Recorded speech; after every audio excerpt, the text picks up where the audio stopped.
Now, how does SASI raise awareness about the culture of saving in South Africa?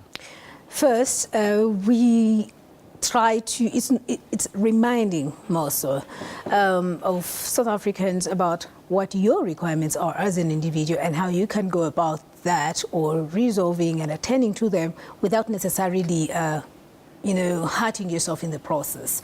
So by that we mean, if you're not clear on what your immediate expenses are, requirements are, your medium ones, and your role in the economy as a whole, you'll not know how to manage your finances. All these things require finances. So by pointing to you what is in your immediate future and in your long-term future, as in what will you require when, for example, you're old, we're able to help you realize that you need to smoothen consumption. You don't have to utilize everything that you have now just for the sake of it. You need to also worry about your later years. And more importantly, we have dependents, we have an uncertain environment that what seems to be okay right now might not be okay tomorrow.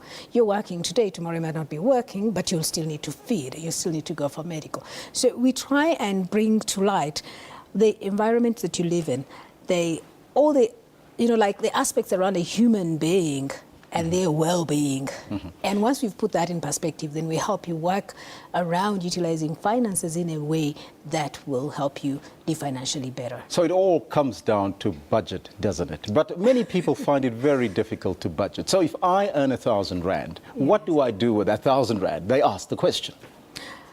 That's a good question. To somebody, 1,000 rand might look like $1 million. You're talking about 1,000 rand maybe because you earn that or even more than that. Now, it all boils down to what are your needs, what are your wants. 2 words that we learn in grade 4, but we forget so quickly. Now, if we cannot figure out what we need, what we must have, and what is good to just have, and what is necessary for our survival, then we just spend everything. 1,000 rand will help you to go to work, perhaps will feed you, and will also look after you medically. And also 1,000 rand to somebody might just be the penny that they can put in a savings account somewhere and forget about it. Mm-hmm. So when you earn that, look around you and say, what are my immediate needs? What are my needs and my wants? What are the nice to have and what are the must-haves? Now, after realizing that or figuring out what those 2 are, then you should be able to plan accordingly. Divide your money up into that, the needs and the wants. Once you've done that, obviously, it's individual specific. Mm-hmm. Like to me, it might be the money that I need for my petrol for a week.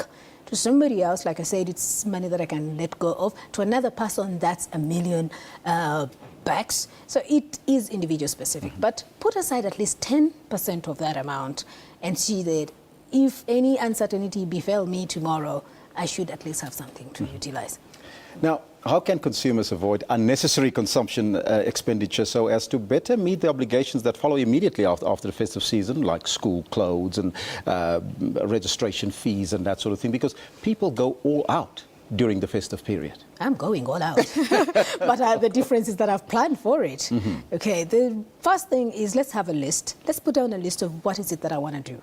Like you mentioned, there are things that will come immediately in the festive season, after the festive season, and it's not news. That's the one thing. SASI simply reminds you that, hey, there is this thing that will come to you immediately as you get into the new year. So when you get your bonus right now, and those that have taken the advice have actually called back and said, this is good advice, pay off the school fees now. The school is not going to reject that money. Pay it off in the scholastic material that you're going to need or the child is going to need. Put aside the money that you know you'll need for transport. Remember that we're all going to be paid somewhere around 10, 15 December. The next paycheck is going to come a month and a half later.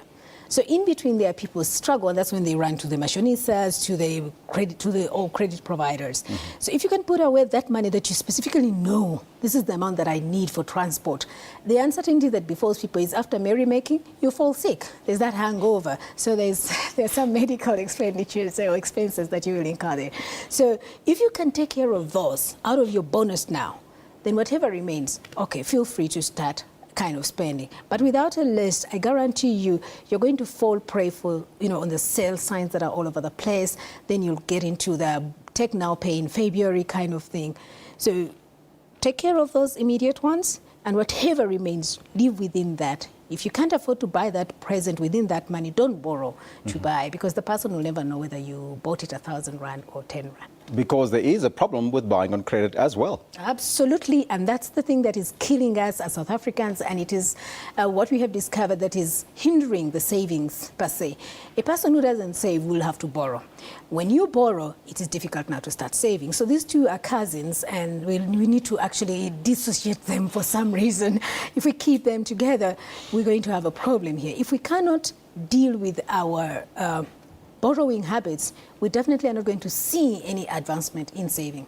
Right now, we have a situation that people used to borrow from you and me and our neighbors. Now we are all cash strapped, so they're running to the unsecured borrowing and letting this happening. But it is bad if they're borrowing for consumption, which is one trend.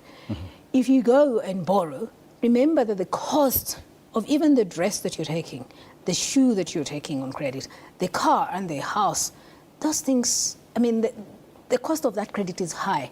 It's worthwhile if I'm taking that credit for a house to revamp my house or pay for education for my children. That's kind of developmental. But if you're borrowing for food, it's difficult to pay back for food that you already have used. Exactly. Tell us briefly about your campaign that you're starting. This year, we are utilizing one methodology that we felt that the people that are actually trapping us are using quite often.